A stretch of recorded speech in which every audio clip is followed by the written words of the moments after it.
Hello everyone, this video we are going to discuss MARPOL Annex 1, Regulations for the Prevention of Pollution by Oil, which entered into force on 2nd October 1983.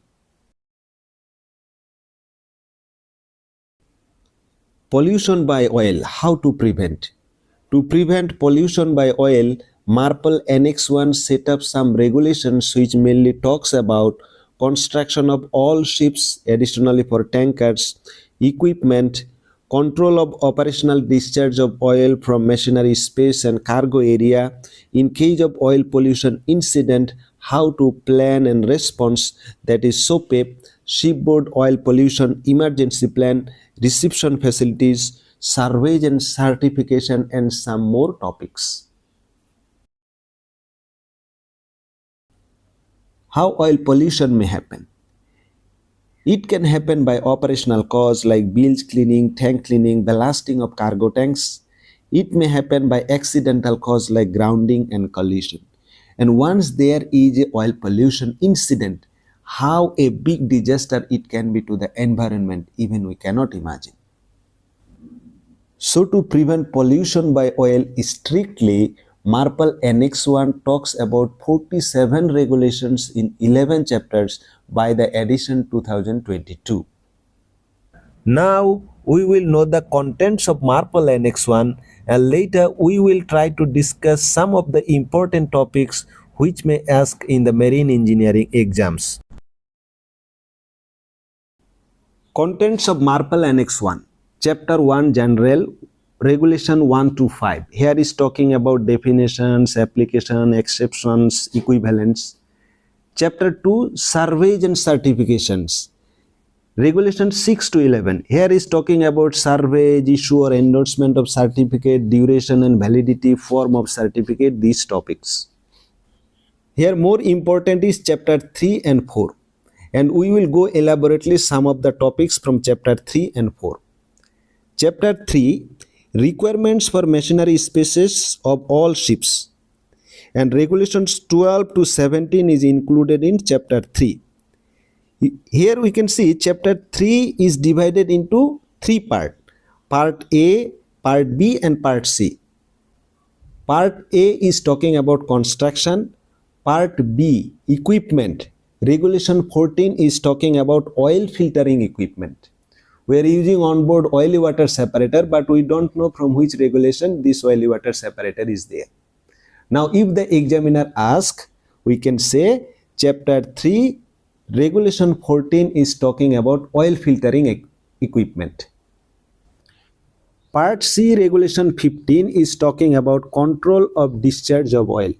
We do machinery space bilge out through oil filtering equipment, and regulation 15 is talking about discharge outside special area except in Arctic waters and discharge in special areas. So remember, machinery space bilge out is under regulation 15. Look at regulation 17. It's talking about oil record book part 1, machinery space operations. Every day we are writing the oil record book. So regulation 17 is talking about oil record book part 1. So if the examiner asks about MARPOL Annex 1, we should highlight some of the important regulations that we are every day using and very familiar to us. Chapter 4, Requirements for the Cargo Area of Oil Tankers, Regulation 18 to 36. Chapter 4 is also divided into 3 parts, part A, part B and part C. If we look part B, regulation 31 is talking about oil discharge monitoring and control system. Regulation 33 is talking about crude oil washing requirements. Regulation 34, control of discharge of oil. From where? From cargo area of oil tankers. Talking about discharge outside special area except in Arctic waters and discharge in special areas. So regulation 15 is talking about control of discharge of oil from machinery space, and regulation 34 is talking about control of discharge of oil from cargo area of oil tankers.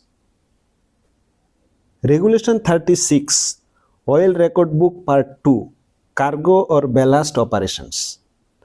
So, Oil Record Book Part 1 is from Regulation 17, Chapter 3, and Oil Record Book Part 2 is from Regulation 36, Chapter 4. We should remember these two things. Chapter 5, Prevention of Pollution Arising from an Oil Pollution Incident. Regulation 37 is talking about SOPEP. We know there is SOPEP locker, but from where this coming? This is Regulation 37, Chapter 5, Shipboard Oil Pollution Emergency Plan. Okay, Chapter 6, Reception Facilities, Regulation 38. Chapter 7, Special Requirements for Fixed or Floating Platforms, Regulation 39. Chapter 8, Prevention of Pollution During Transfer of Oil Cargo between Oil Tankers at Sea, Regulation 40, 41, 42. Chapter 9, Special Requirements for the Use or Carriage of Oils in Polar Waters, Regulation 43. Chapter 10, Verification of Compliance with Provisions of this Convention, Regulation 44, 45. And Chapter 11 is talking about International Code for Ships Operating in Polar Waters, Regulation 46, 47.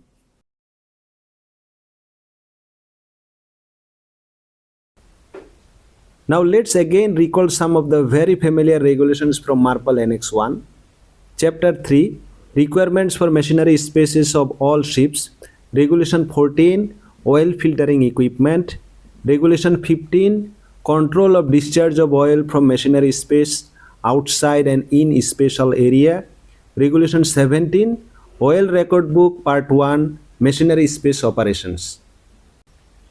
Chapter 4, Requirements for the Cargo Area of Oil Tankers, Regulation 31, Oil Discharge Monitoring and Control System, Regulation 34, Control of discharge of oil from cargo area of oil tankers outside and in special area. Regulation 36, Oil Record Book Part 2, Cargo or Ballast Operations. And Chapter 5, Regulation 37 is talking about Shipboard Oil Pollution Emergency Plan, that is SOPEP.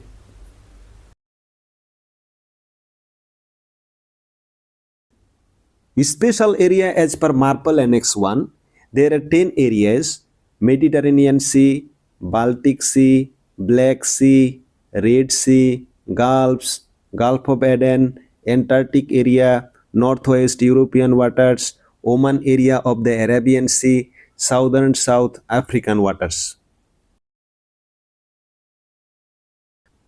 Now we will know the discharge criteria from machinery space, that is the bilge out regulation, outside special area and in special area.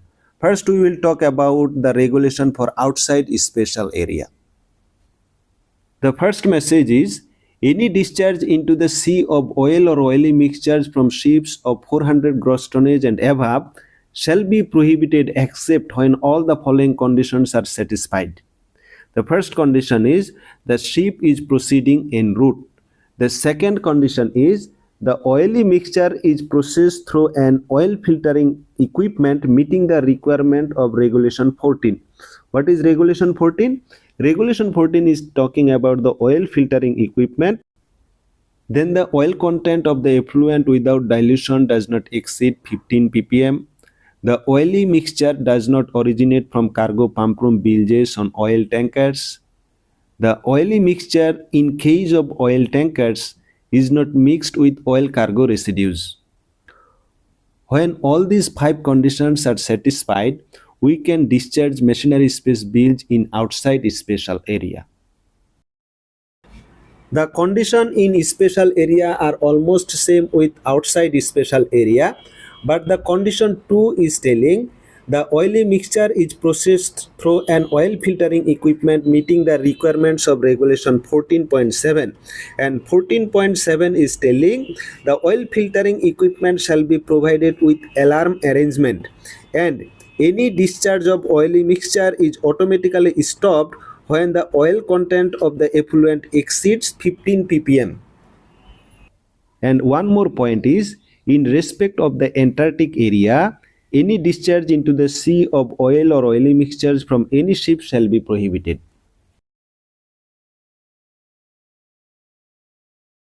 Discharge criteria from cargo spaces of an oil tanker. First, from outside special area. Any discharge into the sea of oil or oily mixture from the cargo area of an oil tanker shall be prohibited except when all the following conditions are satisfied. The conditions are: the tanker is not within a special area, the tanker is more than 50 nautical miles from the nearest land, the tanker is proceeding en route, the instantaneous rate of discharge of oil content does not exceed 30 liters per nautical mile. The total quantity of oil discharged into the sea does not exceed for tankers delivered on or before 31st December 1979 1 by 15,000 of the total quantity of the particular cargo of which the residue formed a part. And for tankers delivered after 31st December 1979, 1 by 30,000 of the total quantity of the particular cargo of which the residue formed a part. The tanker has in operation an oil discharge monitoring and control system, that is ODMCS, and a slop tank arrangement. And for discharge in special area, any discharge into the sea of oil or oily mixture from the cargo area of an oil tanker shall be prohibited while in a special area. Oil Record Book Part 1 for machinery space operations and to be carried by oil tanker of 150 gross tonnage and above and every ship of 400 gross tonnage and above other than an oil tanker. Part 2 for cargo or ballast operations and to be carried by oil tanker of 150 gross tonnage and above. The oil record book will be kept in such a place as to be readily available for inspection at all reasonable times. It shall be preserved for a period of 3 years after the last entry has been made. In another video, we will know elaborately about Part 1 and Part 2 oil record books, including their contents and writing procedure.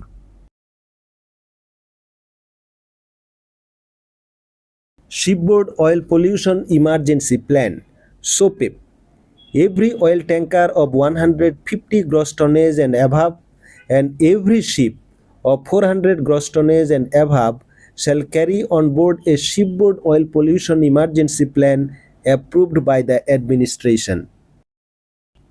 The contents will be oil pollution incident reporting procedure, the list of authorities or persons to be contacted, a detailed description of the action to be taken immediately by persons on board, the procedures, and the point of contact with national and local authorities.